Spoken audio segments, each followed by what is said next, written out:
Assalamualaikum warahmatullahi wabarakatuh. Kali ini penulis ingin bahas soal bahasan penulis. Jadi ada yang ngomong ya nuduh sih ya, karena dia rupanya ya nggak ngikutin, hanya lihat video-video yang populer. Kebetulan video yang populer itu adalah soal lagi ngeritik Honda. Macam-macam kan ya videonya penulis yang kritik Honda. Terus dia ngomong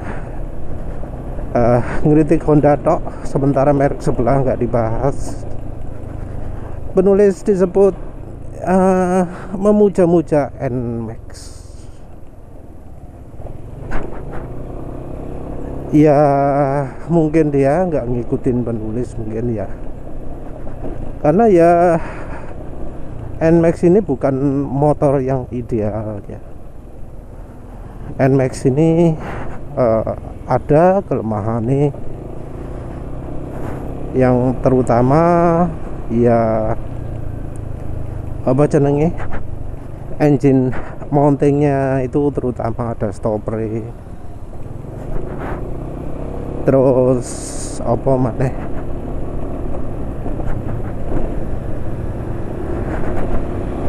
mana ya yang bisa diatribusikan, spakbornya terlalu pendek. Terus mana, kalau soal body ya ergonomi juga termasuk. Kenapa dibikin selonjor tapi bagian tengah ini dibuat besar gitu ya, padahal kalau dibuat langsing lebih enak, mau selonjor enak, mau apa enak. Tapi body ini yang dekatnya kaki loh, kenapa dibesarkan gitu loh? Karena kalau dikecilkan itu malah enak loh selonjori. Tapi ya itulah NMAX. Soal gaya berkendara sendiri itu selera ya. Jadi kalau gaya berkendara penulis nggak protes. Kalau soal tenaga ya kapasitas segitu ya tenaga segitu. Oh iya, soal VVA nya itu kenapa kok aktifnya di 6500 gitu ya? Karena ketika di dyno setelah VVA aktif malah tenaga turun, fatal itu kan. Apa mana yang bisa diaturkan kelemahan? Oh iya, soal bisa kelihatan nggak kunci itu? Kunci itu ya ada tombol penutupnya kan di sebelahnya. Menaruh tombol di situ itu bodoh ya, karena jadinya kalau buka kunci kan harus ditekan sama telunjuk dan ibu jari, mau yang tangan kiri atau yang tangan kanan. Kadang nyentuh situ, karena ya anak kuncinya juga ukurannya kayak gitu. Jadi jengkel sekali pas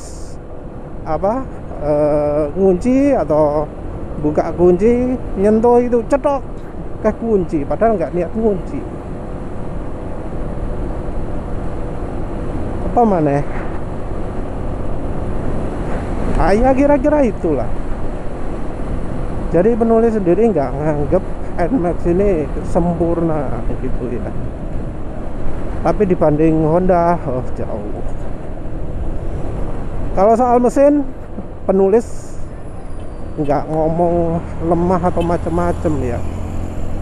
Penulis lebih mengatributkannya, lebih menyalahkan oli mesinnya. Karena ya buktinya begitu penulis jadi lebih ketat dalam menentukan kapan ganti oli, ya kondisi mesin nggak sampai parah-parah banget lah, nggak sampai yang mengalami vampir oli.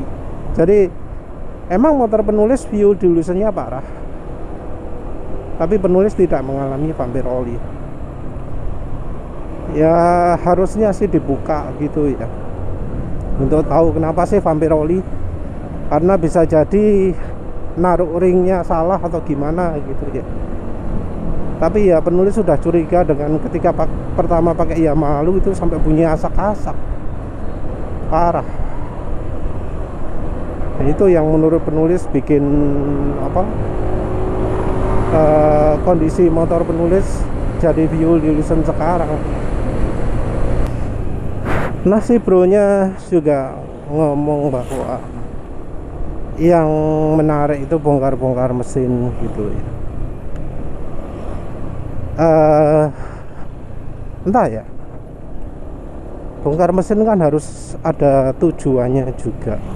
Nah kalau mau cari contoh channel yang sering bongkar-bongkar mesin itu Mas Adam Kawilarang itu yang contohnya luar biasa. Jadi Mas Adam itu wah hebat ya, ganti suspensi, ganti piston, ganti apa silinder, awalnya 170 terus 200 terus 210, ganti macam-macam ya. Nulis cuma tahu channel itu aja, tapi mestinya banyak juga channel yang lain-lain. Tapi orang buka blog mesin itu yang dilihat apanya gitu ya. Karena kalau kondisi mesinnya oke, mau upgrade gitu, dipasang, dilepas, kayaknya ya kalau menurut penulis ya, yang dibutuhkan orang itu adalah hasilnya. Hasilnya ya apa, kalau sebelumnya itu kayak gini, sesudahnya itu kayak gini, itu ya yang dicari orang kayaknya ya. Jadi bukan ketika aksi membongkarnya itu ya yang ingin dilihat ya rasanya, tapi ketika sebelum dan sesudah itu yang juga ingin dilihat.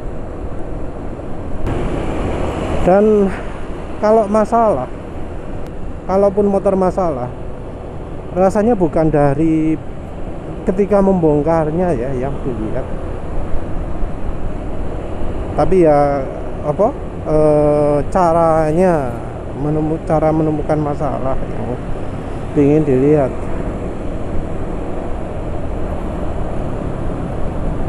Karena ya jadi nggak tepat ya, sudah dibongkar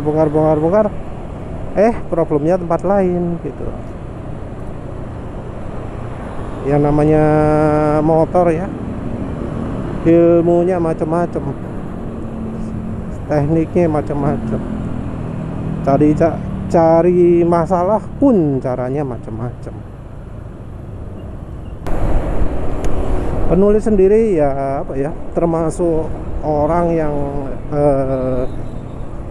nggak nyentuh daleman ya. Walau mungkin misalnya ya, oh ini enak pakai noken as ini, noken as ini gitu. Yang menurut penulis jadi masalah adalah karena kebutuhan orang beda-beda,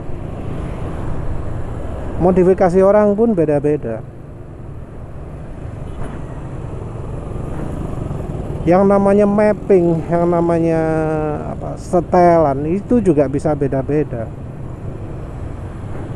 Beda bengkel pasti beda cara tuningnya, cara mappingnya, mesti ada perbedaan. Walau mungkin pernah tahu ada yang namanya Raja Injeksi ya, Leon Chandra. Tapi ya apa semua orang seperti itu kan, yang enggak. Bahkan untuk kayak noken as saja, DOHC kan, ada yang pakai teknik valve yang ini dibuka lebih dulu gitu ya. Tujuannya biar udara yang masuk bisa muter. Ya kan kayak gitu, toh sudah trik tersendiri. Nah itu juga diterapkan di motor lain belum tentu bisa. Terus nyari orang yang bisa nyetel noken as seperti itu kan ya nggak semua orang bisa. Wes anggap aja lah kita pakai produk yang beli, pakai apa jenenge, wis anggap aja BRT T1 lah, menggunakan AC. Itu kan kebutuhannya macam-macam gitu loh. Kita kalau nggak tahu efek dari bukaan noken as, efek dari durasi, kan lah ya sama saja. Mungkin kita bisa kasih review, oh T1 itu gini, T2 itu gini. Nah masalahnya ketika sudah berpindah dari T1 ke T2, itu kan otomatis engine mapping juga harus dirubah juga untuk menyesuaikan dengan perubahan noken as. Kalau kita melakukan apa jenenge perubahan tanpa merubah mapping, ya bisa terjadi konflik. Yang pertama sudah pakai mapping T1 terus ganti T2 gitu, atau yang pertama sudah mapping T2 ganti T1, bisa bentrok satu sama lain. Nah balik lagi itu jadi ke tukang tunernya. Jadi untuk yang gitu-gitu itu agak susah ya kalau menurut penulis. Hal yang melibatkan kemampuan orang untuk tuning, untuk nyetel, itu kompleks. Jangankan motor injeksi, motor karbu aja rumit ya, ada macam-macam. Belum lagi kalau ngomong soal kesehatan mesin, wah wis makin ribet lagi. Bisa aja suatu trik itu hanya berlaku untuk kondisi tertentu saja. Begitu diterapkan di kondisi lain, hasil bisa beda. Ya seperti contohnya silek lah. Silek itu hanya berlaku kalau motornya ECU standar, keadaan lain standar, mesinnya kondisinya normal. Begitu diterapkan dalam kondisi misalnya mesin sudah power up gitu ya, ECU sudah mapping sempurna, pasti bakal ada masalah. Karena ya triknya itu hanya berlaku untuk standar. Ya jadi kalau untuk bongkar-bongkar gitu ya cuma bisa ngomong ya. Bahkan untuk melakukan mapping sendiri penulis juga nggak begitu ngerti pancernya apa ae. Dulu penulis cuma pengalaman kalau nyetel timing di motor yang belum CDI. Kalau belum CDI kan platina itu timingnya bisa dimajukan, dimundurkan saenake itu ya. Nah itu dari situ penulis belajar pengalaman bahwa oh timing dimajukan itu rasanya koyok ini, oh timing dimundurkan itu rasanya koyok ini, itu dok. Sekarang pakai motor kayak gini, suruh majukan atau mundurkan timing, wis lali rasanya. Apalagi ketika ya memajukan memundurkan timing pengapian itu, kalau menurut profesionalnya dipengaruhi oleh banyak hal. Salah satunya adalah kecepatan pengapian. Kecepatan pengapian itu salah satunya dipengaruhi oleh ketika angin muter masuk ke dalam ruang bakar. Angin statis dengan angin muter, kecepatan pembakaran bisa beda. Yang jadi lebih ngeri adalah ketika timing sudah dimajukan, terus ada yang iseng, oh daerahnya diputer Yang terjadi kemudian pembakaran terjadi lebih cepat. Karena lebih cepat, akhirnya timing yang sudah dimajukan ini jadi terlalu maju. Yang terjadi adalah bedol, rusak pistonnya karena terjadi pengapian yang terlalu dini sehingga pistonnya bergerak mundur balik. Kalau kayak gitulah yo rontok. Nah yang kayak gitu apa bisa ditunjukkan dengan buka piston? Raiso. Mbah cara ngukurnya ya apa?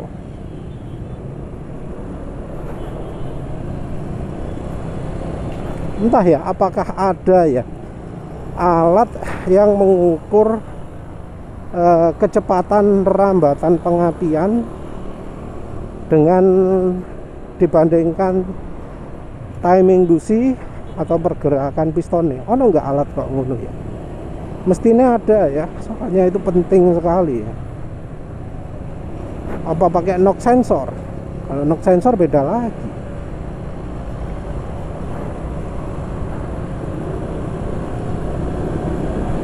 Mendeteksi seperti itu kan penting sekali tuh untuk tuner ya. Oh, ini ada pengapian terlalu dini gitu ya.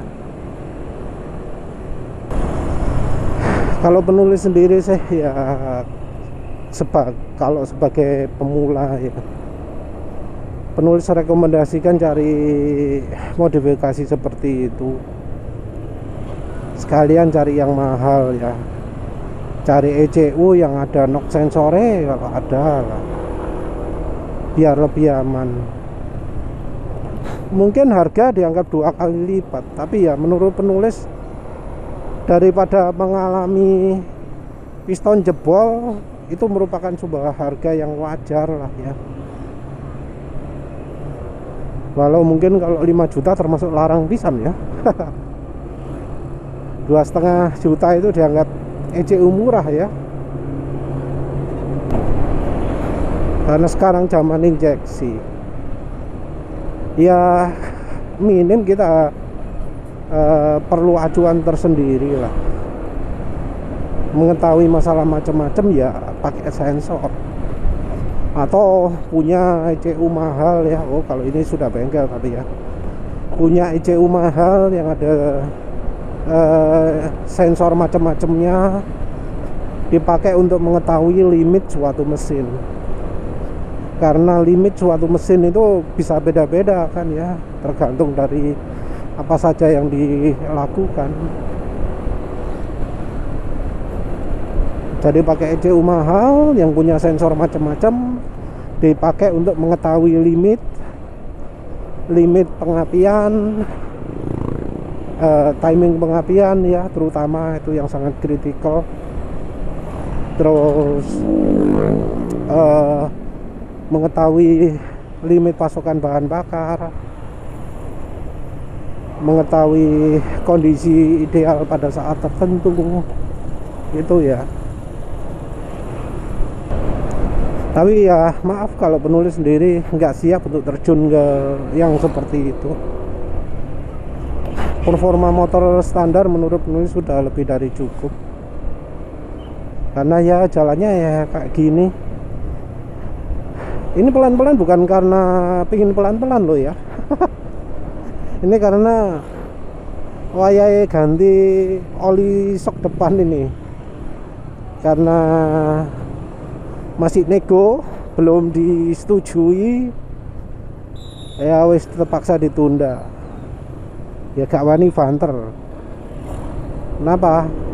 Soalnya kalau banter kocak terlalu kencang. Penulis pernah denger kalau kocak terlalu kencang gitu, efeknya komstir bisa cepat rusak atau bahkan bearing rodanya juga rusak. Jadi kalau jalannya gak mulus ya penulis pelan.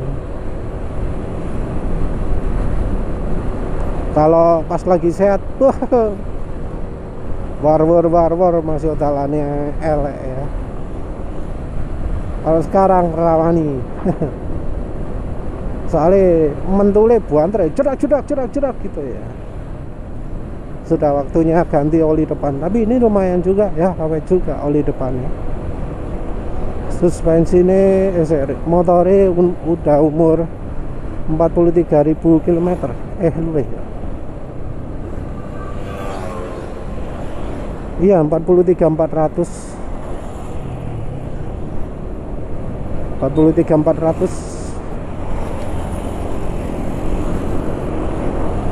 rawani gue panter, tapi ya lumayan awet.